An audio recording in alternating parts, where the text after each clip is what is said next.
현대자동차 주력 시장인 베트남에서 토요타 자동차 넘어 성공했다는 일본 미디어. 가전, 반도체, 자동차 등 세계 시장을 석권하던 일본의 제조업이 내리막길을 걷고 있습니다.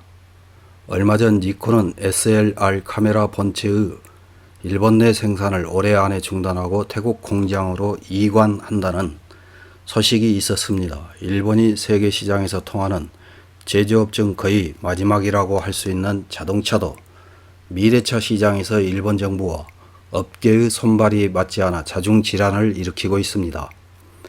자동차 산업은 일본 국민에게 세계 1위 산업이라는 자부심을 주고 있지만 현실은 전기 자동차 판매량 세계 10위 안에 들어가는 일본 기업이 없을 정도로 위기감을 고조시키고 있습니다.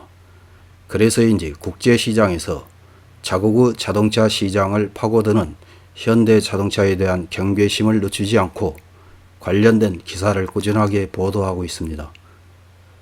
지난 6월 28일 와우코리아라는 매체에서는 한국의 현대가 주력하는 베트남 시장, 일본의 토요타 넘어 성공, 잊어서는 안 될 일이라는 제목의 기사를 게재했습니다. 어떤 내용의 기사인지 확인해 보겠습니다.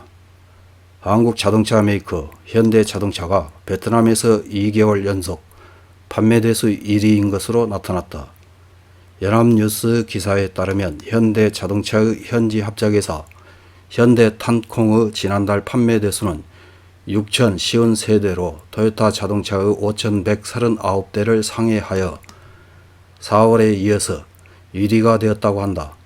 베트남 시장은 2000년대 토요타의 동무대였지만 지난해 현대가 처음으로 토요타를 앞질렀다.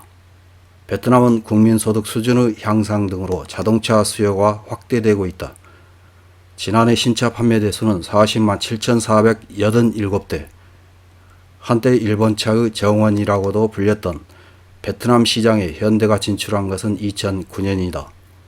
2011년에는 베트남의 최대 복합기업 탕콩 그룹과 함께 합작 회사를 설립했다. 현재 연간 10만 대의 생산 능력을 가진 공장을 가지고 있다. 현지에서는 부품을 국외에서 수입하여 조립하는 녹다운 방식을 채용하고 있다. 현재 새로 북부 님빈성에 3조 2천억 동을 투자해 제2 공장을 건설 중. 연간 생산 능력을 17만 대로 끌어올리기로 했다. 내년부터 단계적 가동을 목표로 하고 있다고 한다. 한국경제신문은 17일 넘을 수 없는 벽, 일본을 넘은 자동차 한일전, 한국 완승이라는 제목의 기사를 게재했다. 기사는 현대자동차그룹이 인도, 베트남, 러시아 등의 신흥시장에서 넘을 수 없는 벽이라고 불린 일본의 자동차 메이커를 차례차례 제치고 있다고 보도. 베트남 시장 이외에 인도와 러시아 시장 등에서 현대의 약진을 전하고 있다. 기사에 따르면 지난달 현대와 자회사 기아자동차의 인도에서의 점유율은 35%를 기록, 40년간 톱을 지켜온 마루티 스즈키의 점유율 32%를 상회했다고 한다.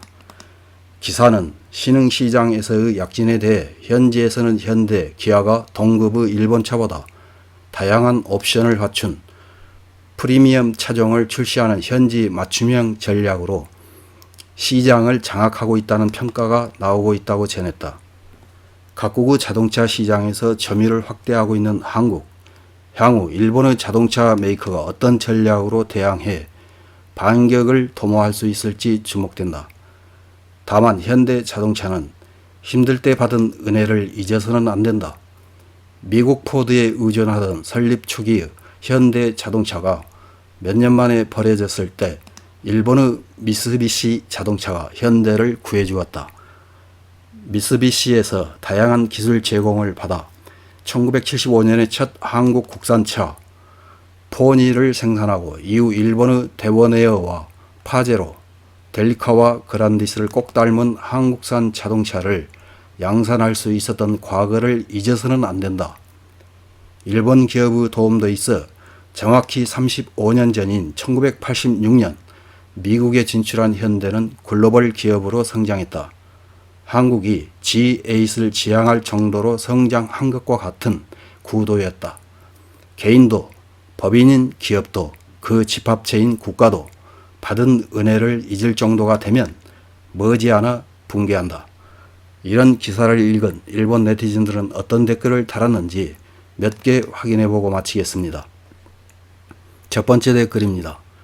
토요타를 넘어섰다고 말하지만 현대 공장은 강제 노동에 가까운 악질적인 노동 환경으로 노동자들이 도망치는 일이 잦다고 한다.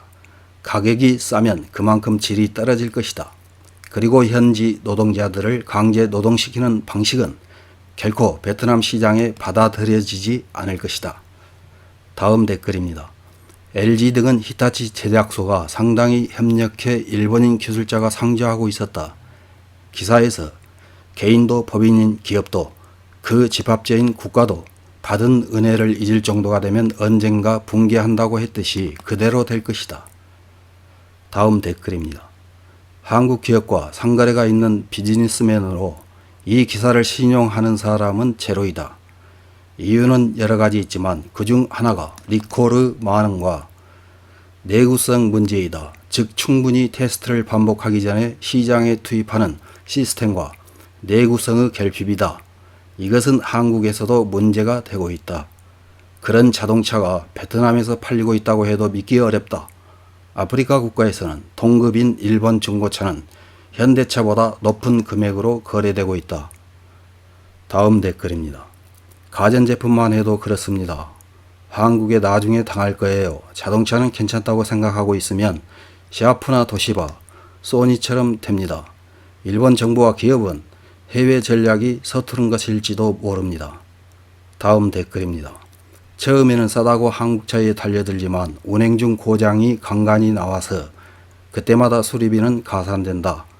그래서 한국차는 안 된다는 걸 알고 역시 산다면 일본 자동차를 사게 된다는 것은 세계에서 실증 완료. 일본 자동차의 판매 대수는 세계 제일이다. 다음 댓글입니다. 베트남인입니다. 현대차는 멋있고 기술 만재. 그 반대로 토요타 자동차는 비싸면서 디자인이 촌스럽고 소비자를 바보 취급한다고 알려지고 있습니다. 토요타는 성능과 함께 차량의 디자인에 주력하지 않으면 부활하기 어렵다고 생각합니다. 덧붙여서 현대는 최근 미국에서도 인정하기 시작해서 브랜드력 상승으로 연결되고 있습니다. 이상입니다.